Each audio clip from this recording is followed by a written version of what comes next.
Hi, this is Damien from Top 5 E-Bikes, and I've got the RadCity 5 Plus here.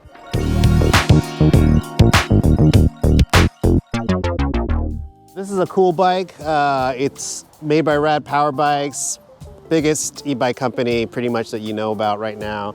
And we've actually been sitting on this bike for a while, and wasn't intentional, but you know, life gets in the way, and Omar and I, we do this as a hobby, right? We do this for fun. We do this for the love, you guys, not just because it's our job. You know, we've got day jobs, obviously, and we've been getting a lot of bikes. So thank you guys for subscribing. Thank you for engaging with our videos. If you're not subscribed yet to Top 5 E-Bikes, now's the time to do that. So please subscribe. Anytime you engage with our videos, it helps the algorithm, helps us get ranked higher, and helps us get more free bikes, right? This is a bike Rad Power Bikes sent us for free, but they're not paying us for this review. And I'm gonna say right off the bat, this is not my favorite of the Rad Power Bikes. I've ridden all of them. So we're gonna do something a little different. I'm actually gonna tell you all the reasons you shouldn't get the RadCity 5 Plus. It's a cool bike. I'm gonna tell you all the things that are good about it, why you would wanna get it, but I think the focus of the review is gonna be why you wouldn't wanna get this bike, because you know, no e-bike is perfect. This one is far from perfect. I like the other Rad bikes a lot more than this bike. I think what Rad is trying to do with this bike and trying to make kind of like a bike for all, you know, as far as city commuter, more versatile, very different than what you see as the tried and true designs of Rad Power Bikes, right? The Rad Runner, the Rad Wagon, the Rad Rover. This is a little bit of a, I would say, a departure from the core product and why people really love this company.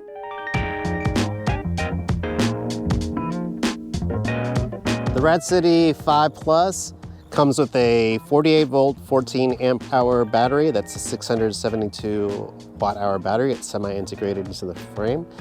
It comes with a 750 watt geared rear hub motor. It is about 35% more powerful than the previous generation motor.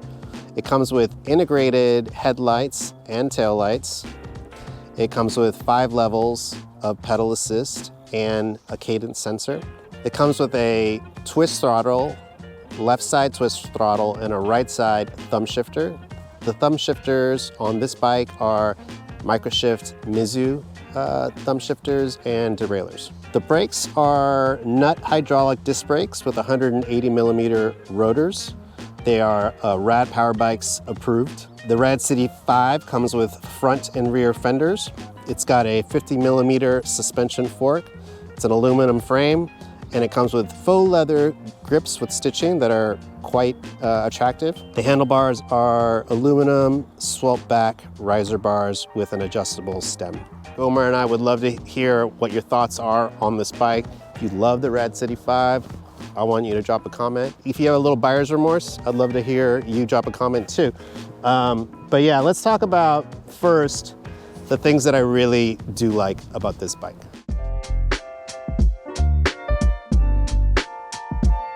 One of the reasons I feel like we can speak freely about this bike is we put over 400 miles on this bike. And you know, typical e-bike reviewers, they might have a bike for 25, maybe 50 miles. You're getting first impressions of a bike that's right out of the box, right? So everything is clean, the paint job is pristine, right? There's no scuffs, and everything fits nice and tight when you get it out of the box, right? Then you ride it 10 miles, 20 miles, that's kind of the most clean and pristine conditions to review a bike. When you ride a bike for 400 miles, now you're putting some wear and tear on it. You're starting to see where the more high quality, better put together bikes kind of stand the test of time, whereas some of the, you know, maybe lower quality bikes, I'm not saying this is a low quality bike by any means, but there are components on this bike that are of lower quality. And that's because this is a mass market e-bike. Like I said, I feel like I'm giving you a pretty informed review on this bike. But before I tell you all the things I don't like about this bike, if you want to know just about the things I don't like about this bike, skip ahead, right? Skip ahead to the end of the review. But here we're gonna talk about what is cool about the RadCity 5 Plus. The motor is a 750 watt motor. It's upgraded. It's about 30% more torque and power than the previous generation of this motor. You definitely feel the improved pep of this bike, although I've ridden other bikes that have 750 watt motors, and they do feel a little more powerful than this one. It's good for most people.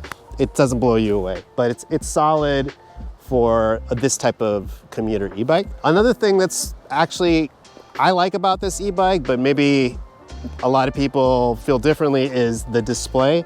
It's got two different displays, right? So it's got the center display, which is kind of this little small rudimentary LED display. It just gives you how fast you're going, right? You know, having, and obviously the odometer, right? How far you've gone. It's got your time. And then on the left, you have the controller, right? That controls the pedal assist, turns the bike on, and it's your light. So it's kind of cool that you don't have to look at the left control to change the speed, the pedal assist on this bike, or to change the lights.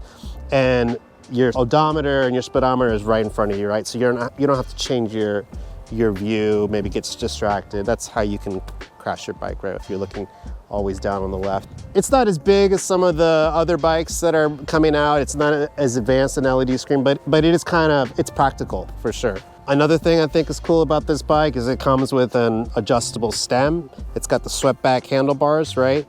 It's a very comfortable, upright ride. This bike fits riders of kind of every size, really. So from looking at the dimensions, it says it'll fit anywhere from a 23 to 33 inch inseam.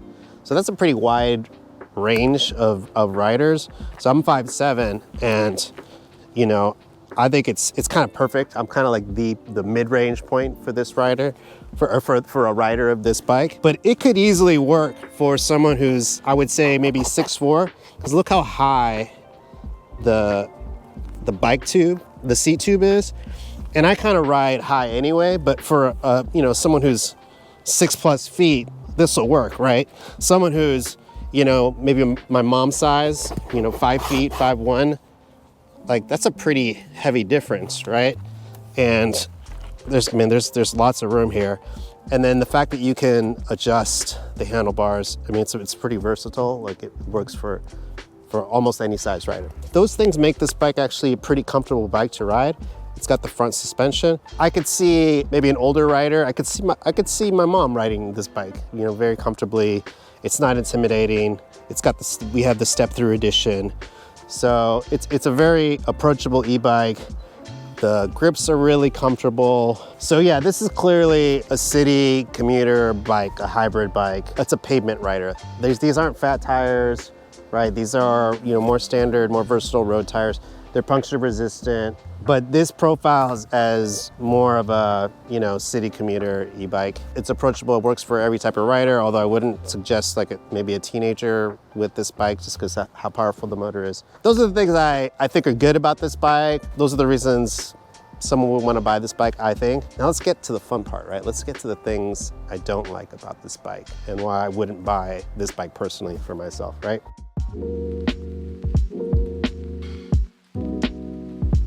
Number one is the battery, right? This is kind of a big thing. It's a common theme that we've talked about in our videos. This is a semi-integrated battery. It looks a lot better than the previous incarnation where the battery was just totally exposed. It's kind of half integrated into the frame. It's a step in the right direction, but why not just put it in the frame? And that maybe that's a conscious decision that Rad Power Bikes seems to like to have their bikes exposed, maybe because you know, it's easier to remove the battery, or maybe it's safety concerns. I just don't like it. I just think, you know, we got to the point where the design of bikes has come a long way, and most of the cool bikes now are integrated. The battery's totally integrated into the down tube. Second reason, and probably the more important reason, is the upgrade and the size of the motor. Although it's an improvement from the previous, the RadCity 4, this doesn't feel really that powerful of an e-bike. The torque, they don't put it on the website. They don't tell you what the torque is. I think that's probably intentional because I've seen different ranges when I've done research. I've seen everyone from 63 Newton meters to 80 Newton meters of torque. I seriously doubt it would be 80 Newton meters. I just don't feel like this bike has a lot of takeoff or acceleration compared to other bikes in this price range.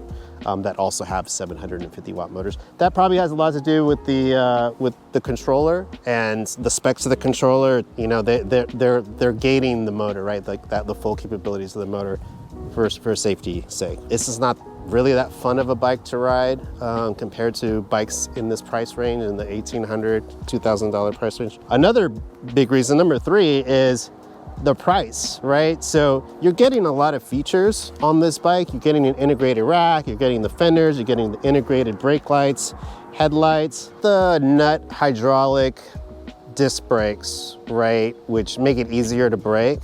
And it's got 180 millimeter rotors. The brakes are okay. I don't feel like they're exceptionally good as far as stopping power. I don't think they're exceptionally effective. And that hints at my next beef, and maybe my biggest beef with this bike. It felt a little shaky, a little wobbly out of the box. I have a pretty steep hill where I live, and when I go downhill, sometimes I get up to 30 miles per hour. 30 is pretty fast for most people. Maybe not everyone's gonna ride that fast down a hill. On this bike, I ride the brake pretty hard, and I've felt a noticeable wobble in the front stem. And we've actually taken this bike to get tuned up and adjusted because we didn't feel super confident that it was in tip-top shape when it came out of the box. So rule of thumb, it's not a bad idea to take a bike, an e-bike, that you buy online to your local bike shop just to give it a once over and make sure, especially if there's partial assembly required. This bike didn't really require too much assembly,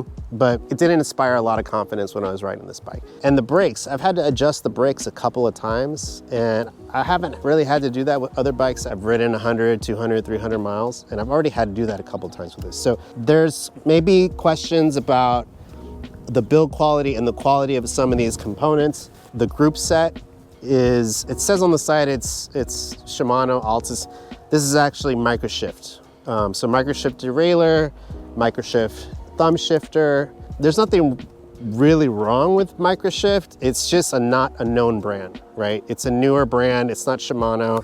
And we're talking about very entry-level components with this bike. My main beef with this bike is you're getting entry-level components, a bike that's not super well put together compared to some other bikes in this price range. And it's not a cheap bike. You know, when this bike came out, it was $2,000. I think now you can get it for $1,899. So they've dropped the price a little bit. That's what it comes down to. When we're reviewing these bikes, sometimes you have to strip it down to the core, strip it down to the bone. And when I strip it down to just the performance of the motor, the brakes, and the overall components, you're better off getting a Rad Runner. You're better off getting a Rad Rover. Those bikes, they just feel a little sturdier to me, and I feel like they're a little bit truer to the blueprint and the DNA of Rad Power Bikes. I think those are strong enough reasons for me to steer away to maybe go with a Rad Runner or another type of bike. Or if you want specifically a commuter style e-bike, lots of other companies that we've talked about offer those bikes. You know, Aventon, obviously, Ride One Up. You know, if you want to go a little more expensive in price, I mean, there's new companies coming out every day that are putting out really exciting products. Maybe do a little more research and see what other bikes in this class are out there before you make a decision.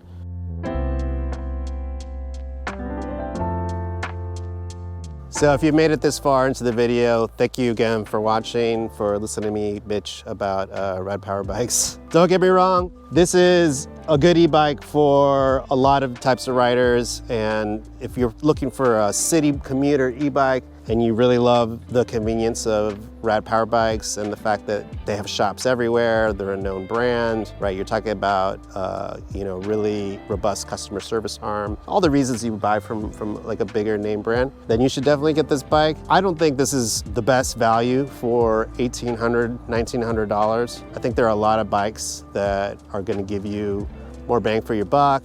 The motor's gonna feel more powerful. The brakes are gonna be a little better, maybe a little more upgraded components. You know, I think there's a lot of bikes that look better than this on the road, but I don't think the look is really why people buy Rad Power Bikes. I think they buy Rad Power Bikes because it's a more trusted brand. So if you're a big fan of the brand, you know, please drop us a comment and let us know that you disagree, if you disagree. If you found other bikes in this range that you like just as much or better than the RadCity 5, drop us a comment and let us know what bike you bought and we'd love to hear it. Thank you so much for watching this video, and stay tuned for our future videos on Rad Power Bikes.